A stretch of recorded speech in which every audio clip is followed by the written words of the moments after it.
গোয়েন্দা তথ্যের ভিত্তিতে ময়মনসিংহের ক্যাপিটাল কলেজের অধ্যক্ষ মনোয়ার হোসেন খান মিনারকে আটক করেছে সেনাবাহিনী। বুধবার বিকেলে নগরীর রামবাবু রোডস্থ কলেজ ক্যাম্পাস থেকে তাকে আটক করে পুলিশের সোপর্দ করা হয়। মনোয়ার হোসেন খান মিনার ময়মনসিংহ জেলা স্বেচ্ছাসেবক লীগের সাবেক সদস্য এবং ক্যাপিটাল কলেজের অধ্যক্ষ। অভিযান পরিচালনা করেন সেনাবাহিনীর কমান্ডিং অফিসার মেজর জায়েদ সাদ আলী রাব্বি। তিনি জানান, অধ্যক্ষ মিনারকে ময়মনসিংহ শহর এবং জেলায় আওয়ামী লীগকে পুনর্গঠনের দায়িত্ব দেওয়া হয়েছিল। সে নির্দেশনা অনুযায়ী কাজ করছিলেন। আলামতসহ তাকে পুলিশের কাছে হস্তান্তর করা হয়।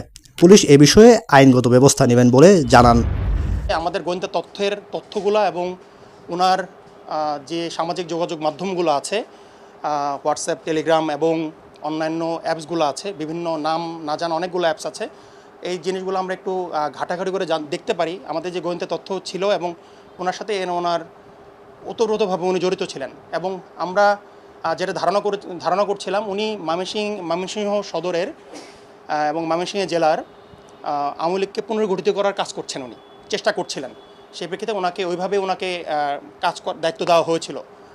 আমরা ওনাদের ওনাদের মোবাইল ডিভাইসটাকে এবং ওনার জব্দর যা যা পাওয়া গিয়েছে সেটা আমরা পুলিশের কাছে হস্তান্তর করেছি। পুলিশ বাকি কাজগুলো করবে। আইন কী ব্যবস্থা নেওয়া যায় সে অনুযায়ী পুলিশ বাকি কাজগুলো করবে।